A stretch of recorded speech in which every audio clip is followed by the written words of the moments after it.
Hi, everybody. As you know, I'm not there with you right now, and that is because my baby girl is sick. So I'm making sure to record this video so you guys know what to do for today while I'm not there and I'm not going to be Zooming with you guys. So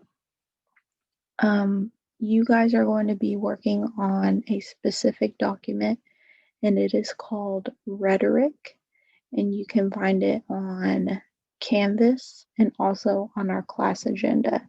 So you need to open up Canvas and open up the assignment called Rhetoric. And whenever you open it, where's the thing? Share my screen.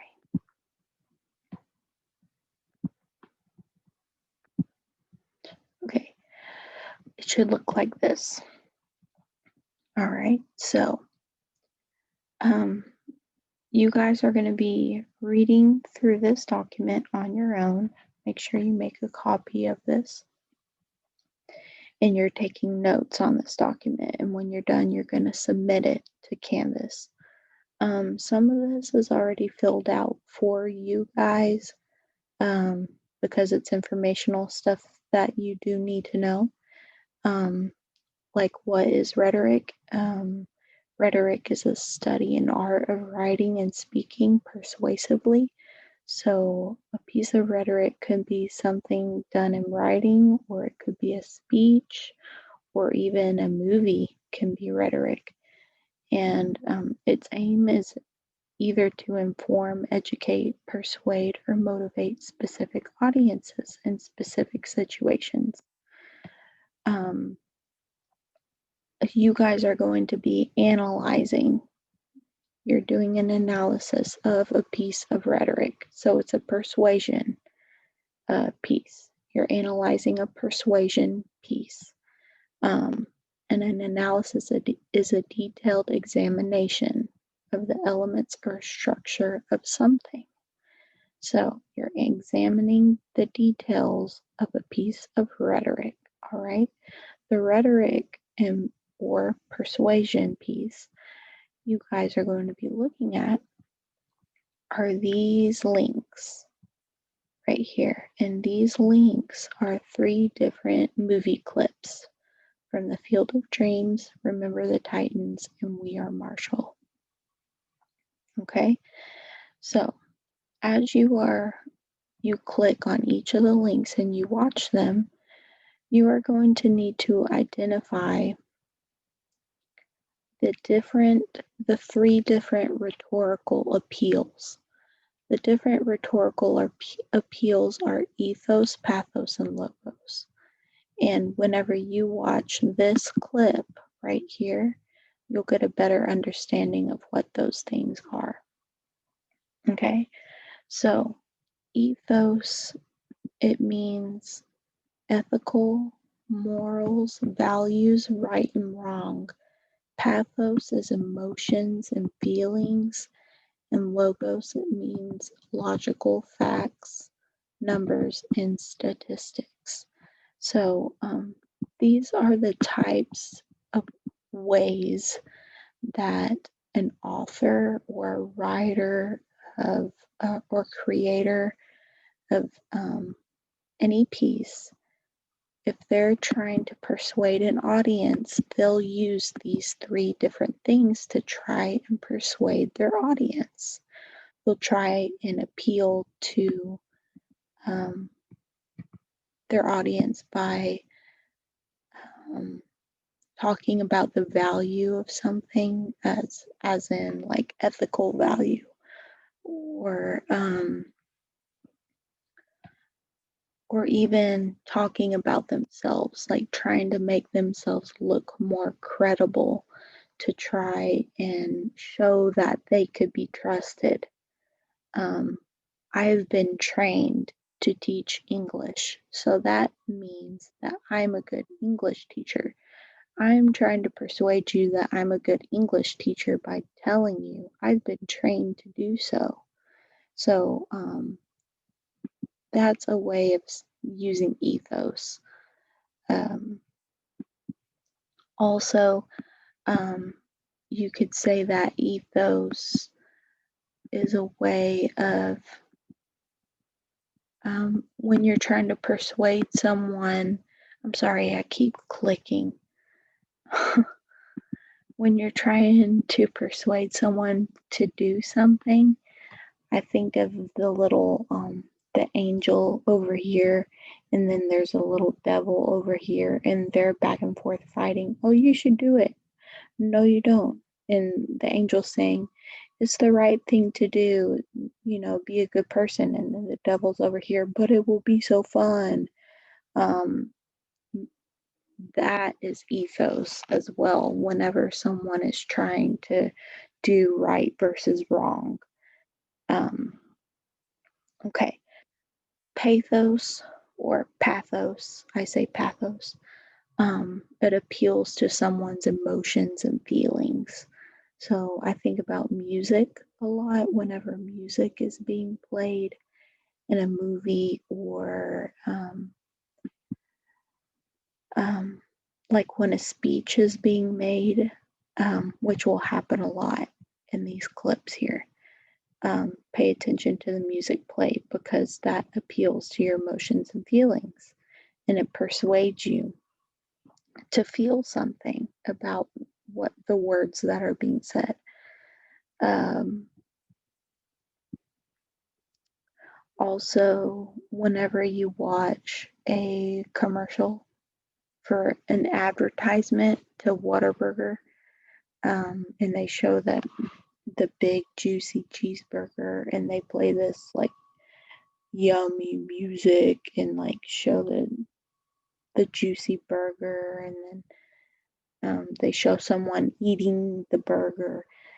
They're appealing to your emotions and feelings by showing how delicious this burger is.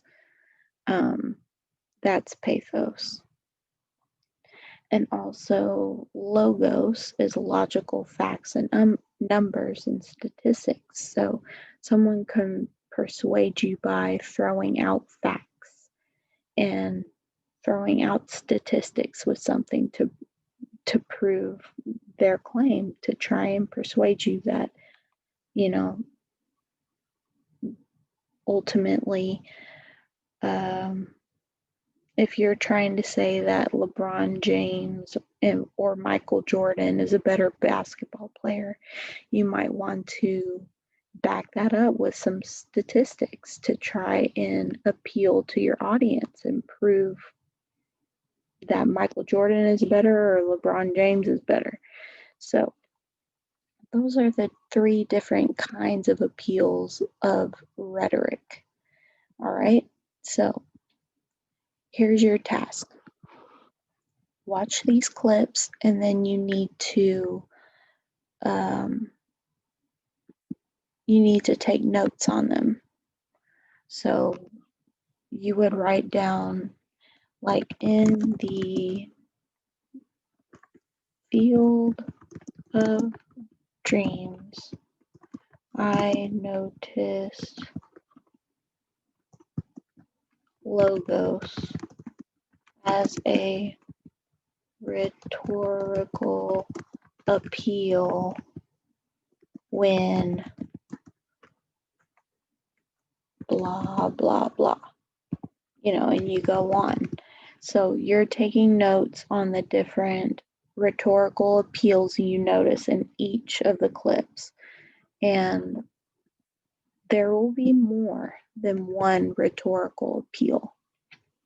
All right, just so we're clear. There won't just be logos here. There will be more than one. So make sure you are noting all the different appeals that you see and give me an explanation of what you saw that or what you heard that made it logos or that made it pathos or ethos. Okay, and then the last thing that you guys need to do is learn about logical fallacies. And Logical fallacies is a mistaken belief, especially one based on an unsound argument. So, in other words, I see logical fallacies as um, a way that people try to persuade an audience like in the wrong way. Um, so this isn't reliable. This isn't a reliable way to persuade someone, but people do it all the time. So you guys need to watch these 4 clips here of the some there are much more. There are many more fallacies, but here are 4 that are pretty important. And these different clips are from The Simpsons, and they're pretty funny, but they're true. After you watch these clips, I want you to give what your definition is of each of these fallacies. So, for example, if after I watch the bandwagon fallacy, I'm going to put what the bandwagon fallacy means in my own words. So I would put something like the bandwagon fallacy means that means when someone is trying to persuade you to join a movement because everyone else is. That is my description of what a bandwagon fallacy is. Um, so your description might be something different. That's what I want you to do with each of those fallacies. And after you do that with those 4, then you are ready to submit. So the only things that you need to do are watch the different clips here and then take notes beside them to my specific directions that I just gave you. Make sure you make your own copy and you put your name at the top and submit it. And thank you guys for working hard, and I will see you guys soon. All right.